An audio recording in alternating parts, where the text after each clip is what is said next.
Welcome to The Explainer. Today, we're unpacking a really fascinating philosophical text from 2006 by Yuan called Transcendence in Love. We're going to dive right into its totally unique framework for spiritual transformation.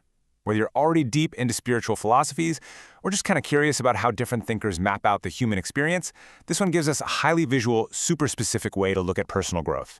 Let's get right into it. Section 1. The Metaphor of Sublimation. So interestingly enough, this whole framework kicks off not with some abstract philosophy, but actually with a basic principle of physics. Yuan starts out by just observing a totally natural phenomenon, how water transforms under the heat of the sun. As the temperature rises, water decomposes and changes states. It starts out as this frozen solid block of ice out in the middle of the wilderness.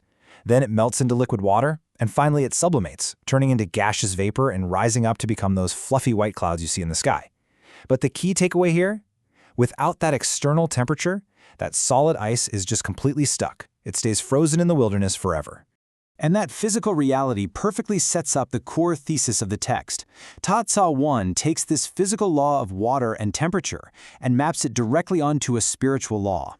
The quote is, "Life sublimates in love." So the argument is that just as heat is the absolute, non-negotiable catalyst to transform water, love is the ultimate catalyst required to transform human existence. Moving on to Section 2.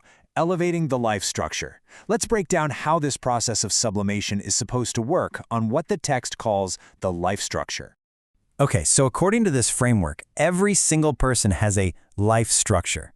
Think of it as the fundamental blueprint of your existence. Its quality is entirely defined by its symmetry, its harmonious proportion, and its perfection. Now, if a life is devoid of love, it has an inherently flawed, imperfect structure. It's full of these impurities that basically keep a person trapped in a primitive, restless state. Again, it's exactly like that solid chunk of ice frozen out in the wild. But when you introduce love, that is your catalyst. It acts like heat, melting and purifying all those impurities. It takes a restless person and teaches them civility, tolerance, and gratitude. And through this baptism of love, a person spiritually levels up through some very specific stages. An ignorant person becomes a worldly individual. Then, that worldly individual evolves into a mortal. The mortal transforms into a sage. And finally, the sage transcends into a celestial being. The text is super clear on this. Without practicing love, even if you somehow had supernatural powers, there's absolutely no way you could ever reach that final celestial state.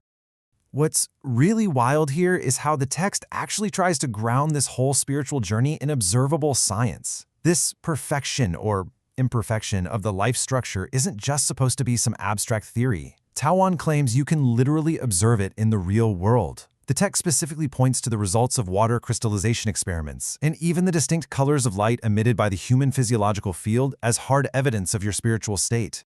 Section 3. The Duality of Human Nature.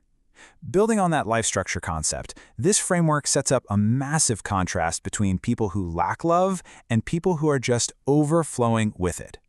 By putting these two states side by side, the text argues that you can actually gauge the amount of love in someone's life structure just by watching how they behave on a Tuesday. The loveless state? It's painted pretty vividly. These folks are erratic, arrogant, perpetually dissatisfied. The text even makes a funny little note that they walk around acting like somebody owes them a bushel of sorghum. But in stark contrast, people with a high love life structure are gentle, calm, and joyful. They're compared to a clear stream or a brilliant sunrise.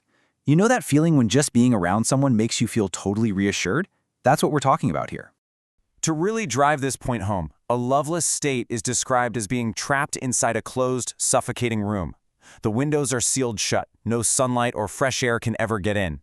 And inside that dark room, it just breeds what the author calls self-perceived precious hatred, just pure resentment and bitterness. And there's a really blunt warning here. People with these distorted, narrow-minded personalities aren't just psychologically unhealthy. The text warns that you need to steer clear because they are actively dangerous. Section 4. The Mechanics of True Love. So the big question is, how do you actually operate within this framework so you don't end up locked in that dark, suffocating room? How do we pull off true spiritual transcendence? Well, the secret is all about a really delicate balancing act between accepting love and releasing love. It's kind of like breathing. If you refuse to accept love altogether, you become narrow-minded and totally isolated. But here's the absolutely critical part. If you just accept love without ever releasing it, you get this massive emotional inflation that eventually leads to an explosion. The text actually views people who suicide for love or who get deeply destroyed by relationships as victims of this exact imbalance.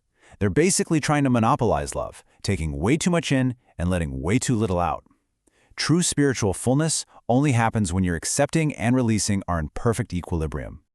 To illustrate just how dangerous that selfish, monopolizing kind of love is, the text throws out a really brilliant, punchy metaphor. It says you cannot love a flashlight. Why? Because a flashlight only shines on one single spot. It only illuminates one person. It's completely directional and exclusive, which means it can literally never inspire true, universal resonance. But if the flashlight is the wrong way to do it, true love is like the sun. We love the sun. And hey, we love flowers too, specifically because their gifts are totally unselfish. The sun just blasts its warmth and light out to the entire world without any restrictions. Just like a flower offers its fragrance to anyone who happens to walk by, not just one specific VIP. Because of this whole dynamic, Tao 1 makes a fascinating, kind of counterintuitive distinction. Being, quote-unquote, emotionally dedicated to a single target, that's actually framed as a selfish act. It's seen as a form of monopolization that causes extreme behavior, and it actually proves you have a deficiency of true love. On the flip side, being broadly affectionate, spreading your warmth everywhere like the sun does, makes you kinder, wiser, and far more understanding. That is the hallmark of true spiritual abundance. Section 5. Finding the right environment. Now, for this delicate alchemy of life to actually work, for you to go from that block of solid ice to soaring vapor, the surrounding conditions have to be absolutely perfect. The bold assertion here is that humanity hasn't truly experienced the joy of love yet, simply because we haven't built the right environment for it. Think about it. A seed literally cannot sprout if you don't give it soil. Humans can't transcend with the right surroundings. The imagery they use is pretty blunt. I mean, no matter how amazing a 5-star meal is, you're not going to enjoy eating it in a public toilet, right? The lambs of love need to live among the flock, not be surrounded by wolves. If you're stuck grinding away in a harsh, unloving society, cultivating that high-level, sun-like love is pretty much impossible. So, ultimately, this whole massive framework culminates in a very specific prescription. To find that perfect soil, to escape the wolves, and to achieve genuine transcendence, the text states that it is best to practice and cultivate in a curated environment known as Lifechanyuan. That is presented as the absolute ideal, necessary setting for this kind of spiritual resonance to actually take root. As we wrap up this explainer on Tao 1's work, we want to leave you with a thought based on this incredibly visual framework. If your own life structure was being measured right now by the exact balance of what you accept and what you release, how are your everyday actions shaping the core of your existence? Are your affections narrow and exclusive, just illuminating a tiny spot in the room like a flashlight? Or are you unselfishly warming the whole world around you like the sun? It is definitely a fascinating lens to look through next time you're just going about your daily interactions. Thanks for joining us today, and keep exploring.